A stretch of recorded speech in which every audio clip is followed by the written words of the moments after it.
Helios means sun in Greek, so will this IEM brighten up my day or will it burn my ears? Let's find out.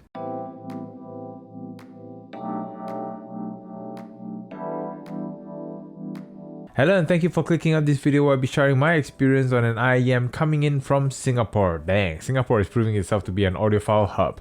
But anyway, for today's video, I'll be talking about the Helios from Symphonium Audio, which is a multi-BA driver IEM coming in at $1,100. And I've heard plenty of positive experiences on their Meteor, and their Crimson seems to be making a lot of waves, so I was definitely excited to listen to the Helios to see if this lives up to the hype of other IEMs. But before we dive deeper, as always, I'd like to take this opportunity to thank Damien from the Australian Head-Fi Tour for arranging this, and for Symphonium Audio for graciously sending this unit for the tour. And if you've been enjoying my content, a like to the video will be greatly appreciated, and if you sub to the channel, who knows, you might even be able to listen to cable sound differences. Anyway, let's talk about the Helios, and by the way, there is a Helios SE, but that's not what we're talking about in this video. This time it comes with a box, which has been missing from other tours, and it's a great indication of what you'll be getting. And as you saw through the opening, you'll be greeted by that very nice metal case in silver with their brand name across it, and this looks absolutely gorgeous. There's a brand sticker as well, and there's also a hidden drawer at the bottom of the box to reveal more interchangeable ear tips, and a thank you note with the IEM serial number on a plate, which is a really nice touch to the experience. For the case itself, there's a rubber seal to make the seal tighter. Inside, you'll be greeted by the cable, which, I just came from the Effect Audio cables, and those cables make every other cable look inferior. So this stock cable feels like a discount Aries S, where it's the same color, but it's lightweight, it's triple weave, it ends in 3.5mm termination, and it does the job, but it's not something to go crazy about. Then we come to the design of the IEMs themselves, and this is as straightforward and as simple as it gets. A triangle-like shape with rounded edges in matte black with their wordings in white. I can see some design inspiration taken from 64 Audio, and there isn't really much to say other than if you're in love with minimalistic designs, then this will tick your box. However, the position of the pin connectors and length of the nozzles do play a small part in the fit and comfort. Let's explore. So for my ears personally, it's relying on the nozzle mostly for fit security, and the entire IEM is pushed out of my ear, which is good in terms of not having any of the edges rubbing off or applying any undue pressure inside your ears. However, due to how the pin connectors are positioned, it makes the ear hooks not completely hook your ear, and is coming out of it a little bit. And while I don't have an issue for fit for my ears, I can foresee some issues for some people. If the IEMs were intended to fit inside deeper, then unfortunately the nozzle might be too wide for my own ears personally. Ear tips also play a part because of the depth of the nozzle, and you might want to avoid using shallower ear tips, and ear tips like the SpinFit W1 seems to fit well with the Helios. Now that's all out of the way, let's talk about sound. For bass comes across as really clean but a little bit flat for my liking, which once again enforces the whole BA bass sound because this carries that. I've read a lot of impressions saying that Helios carries one of the best BA bass experiences, and I was initially really excited to hear that, but I just don't hear it the same. Maybe it's the ear tips I'm using, or maybe I'm missing something, or maybe if they're referring to how clean the bass presentation is, then perhaps that is the case.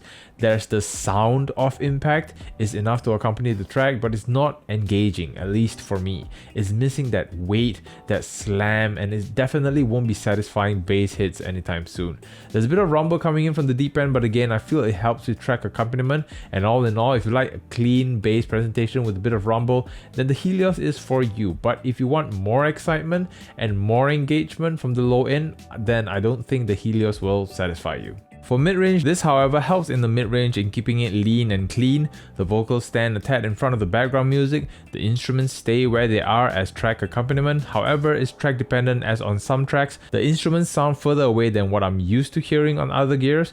If you like a clean mid-range presentation, if you like to hear your vocals while still not losing focus of what's happening in the background, then the Helios got your back on this one. For treble, I feel I can recommend this to treble sensitive people, maybe put a very mild caution because there's enough highs to accentuate the essence S's and T's, but it doesn't reach the realm of sibilance, at least for me. However, it's missing a bit of that sparkle, that bite. Brass instruments, trumpets, their notes are a bit smoothened out. It's missing that sharp note attack. It's a case of enough, but still not quite there. And that's why I would say it's safe for treble sensitive people to hear all the highs without being pierced. But if you're looking for something with a bit more presence, then this aspect of the sound on the Helios might be a bit too smooth for you. For technicalities, I feel this is where the Helios shines best. Imaging on the Helios, especially for this configuration, is actually really good. Left and right sound positions are discernible, there's enough macro and micro details in the track, but everything just sounds a little on the softer side. And they sound a little far away too, and I feel it's attributed by the other aspects of the frequency. It's like looking at a picture but on wide angle, but when you blow up the image, it's a little soft and blurry, but the details are still well separated. The overall sound doesn't present itself too overly wide or too forward, and that distance gives you an illusion of depth. But if you're hoping to get more detailed presence, then the Helios doesn't do that. And as an overall, I feel it's a very relaxed presentation, and that in itself is good if you're searching for this kind of sound presentation. For power, the Helios is surprisingly hard to drive. On the 4.4mm termination, I'm getting to about 10 to 11 o'clock on the dial, which on other IEMs, I'm typically getting to about 9 o'clock on the 4.4 termination. So to sum it all up, I think I was coming into this experience with a little bit of an expectation, and I came out of it a little underwhelmed, but I think it's more towards that this IEM sound presentation is just not for me personally. If you're looking for something smooth, something a bit relaxing but has good detail retrieval, then the Helios gets you there. However, it's dependent on whether you can fit the IEM in your ears, and also if you're looking for something with a bit more excitement, be it in the bass or treble attack, or even a lush or warm vocal presentation, then the Helios didn't do that, at least for me personally. At the end of my listening sessions, I was left wanting more, and that sums up my experience with the Symphonium Audio Helios. But I'm curious to know your thoughts. Do you own the Helios or have you listened to it?